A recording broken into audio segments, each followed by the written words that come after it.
ଦେଖନ୍ତୁ ଏଠି କ୍ୱେଶ୍ଚନରେ କହିଛି ଯଦି ଆମେ ଗୋଟେ ବସ୍ତୁକୁ 355 ଟଙ୍କାରେ ବିକ୍ରି କରିବା ତେବେ ଆମର 29% କ୍ଷତି ହେବ। ତ ଆମକୁ 21%ର ଲାଭ କରିବା ପାଇଁ ହେଲେ ଆମେ ତାକୁ କେତେ ଟଙ୍କାରେ ବିକ୍ରି କରିବା। ଦେଖନ୍ତୁ ଏଇଟା କେମିତି କରିବା, ବହୁତ ସର୍ଟକଟ୍ ଉପାୟରେ ଆମେ ଏକୁ କରିବା।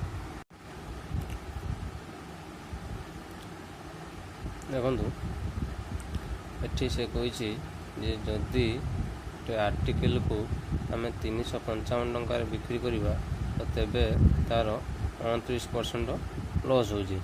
ଅର୍ଥାତ୍ ଏ ଯେଉଁ 355ଟି ହେଉଛି 100 - 29 = 71%ର ଭ୍ୟାଲୁ।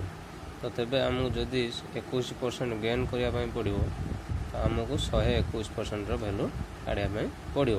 ଅର୍ଥାତ୍ 355 ହେଉଛି 71%ର ଭ୍ୟାଲୁ ଇଣ୍ଟୁ 121% = 71 କାଟିଲେ ହେବ 5, ଇଏ ପରସେଣ୍ଟେଜ୍ କଟିଗଲା 5 × 121 = 605 ହେଇଯିବ ଆମର ରାଇଟ୍ ଆନ୍ସର୍। ତ ଅପସନ୍ ନମ୍ବର ସି ହେଉଛି ଏହାର ଆନ୍ସର୍। ଯଦି এই ଭିଡ଼ିଓଟି ଭଲ ଲାଗିଥାଏ ତେବେ ଲାଇକ୍, ସେୟାର ଆଉ ସବସ୍କ୍ରାଇବ୍ କରିବାକୁ ଟୋଟାଲି ଭୁଲିବେ ନାହିଁ।